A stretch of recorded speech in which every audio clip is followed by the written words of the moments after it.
Yes, we have news about one of the last four movie queens. Ito po si Alwin Ignacio, the diva that you love. Together with me is my kumaring Ultra Maldita. Hi, this is Alex Brosas. Yes, you are watching the Kitty Show. Ang tayo na talakayan Showbiz Edition. Hindi ko po alam how to deliver it softly. Pero ang nag-iisa po nating Diamond Star, si Miss Maricel Soriano, ay may pinagdadahanang health issue. Mare, ano po tang health issue nito? Ang kanyang kasi, di ba, yung birthday niya napansin na parang hirap na siya makalakad, Mhm. lagi siya nakaupo, Mm-mm. people went to her to greet her, di Mm-mm. ba? Yung post-birthday celebration niya. Mm-mm.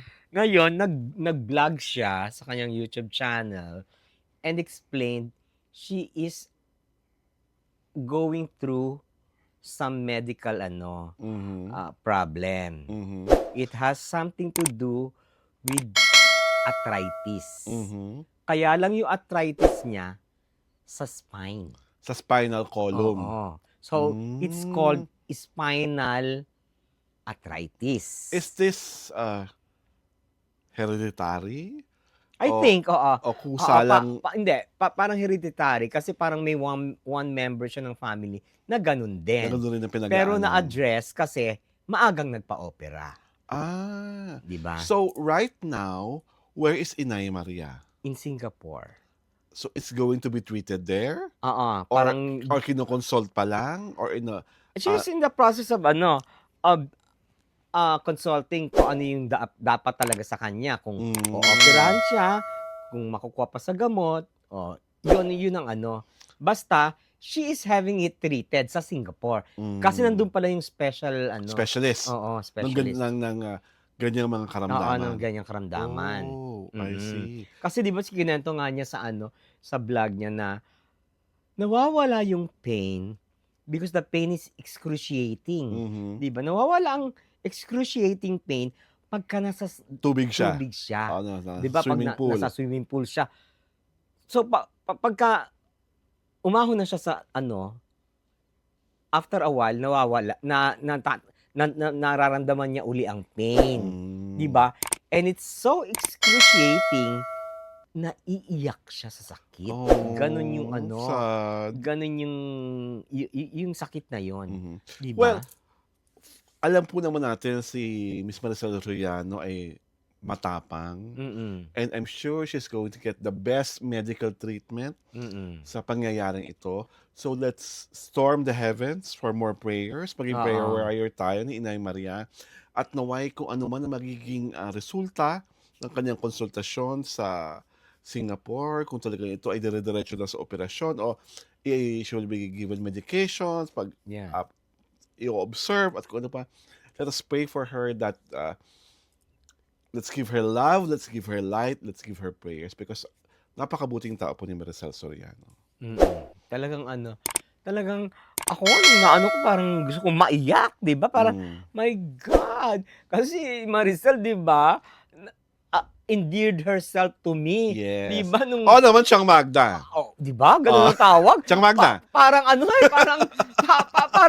parang we have a past na parang 'di ba? Parang Tiang Magda. 'Di ba sa press ko lang nagsimula yun? Yes. Talagang, Tiang Magda, ka nga dito. Ay, my God, sino si Tiang Magda? 'Di ba? Parang siguro na-imagine kasi sa Charito Solis. Kasi lagi mga chine-chine yung maldita sa pelikula.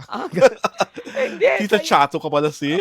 Parang parang, 'di ba, na-amaze ako sa kanya kasi marami tayong press, 'di ba? Yes. Pero ako lang yung sininggle out niya. Tiang Magda. At inanoint ka niya bilang Tiang Magda. 'Di ba? Talagang kahit saan ako makita. Oo. Ay, nahiya nga ako lumapit para magpa-selfie. Pero Diyos ko, tawagin ka niya. Selfie. Talagang, Tiang Magda. iaano pa niya talaga yung mukha niya sa'yo. Igaganon. Oo. Kaya talagang, bilib na bilib ako sa kanya. Hangang-hanga ako sa kanya. Di ba kasi, biro mo, the Maricel Soriano yun. The Maricel Soriano. Ako, I really hope, I'm sure she's going to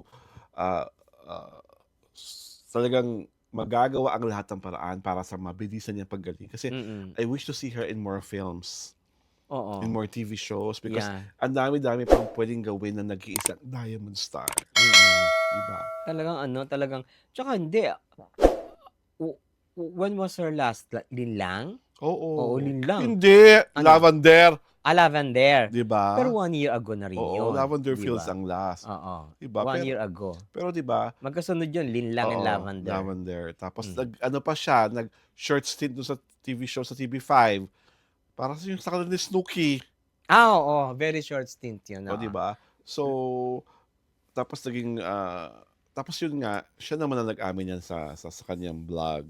Oo.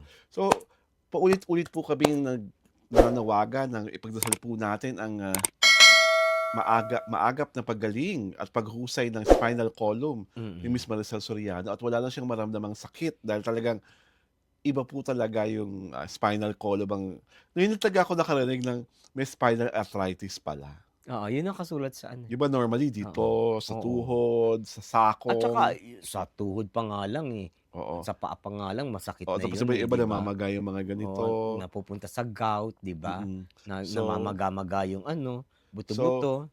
Inay Maria, dito po sa City Show, we are sending you love, we are sending you light, and of course, we are sending you our prayers. Dahil diyan, inaanyayahan po namin kayong magsubaybay sa aming YouTube pahina sa Jerry Turada. At syempre pa, sundan niyo po kami ang aming palatuntunan sa Facebook page. Ang The City Show po ay pinapalabas tuwing Sabado at Linggo, 4:00 ng hapon. Again, Mare, ano munang wishes mo for Inay Maria? Gumaling siya very, very soon, 'di ba? At makagawa pa siya ng maraming project, 'di Mhm. ba? Kasi ang ira niya kasi hindi naman natatapos, eh. Yes. Talagang ano siya, continuous, 'di Mhm. ba? Tsaka kaka-60 lang niya, eh. Yes. Kaka-60 lang niya, eh, parang kaka-senior lang niya, 'di Mhm. ba? Hmm. Umaasa ako na sa iyong pagbabalik, Inay Maria, meron ka namang bagong bagong sayaw na pagsisikatin. Hindi lang Rico Mambo at mas lalong hindi body-body dancer. This is Alwin Ignacio, the Diva That You Love, together with Miss May Kumaring Ultra Maldita, Hi, this is Alex and Brosas. you are watching The Kitty Show, ang taray ng talakayan showbiz edition. Happy, happy Sunday to all!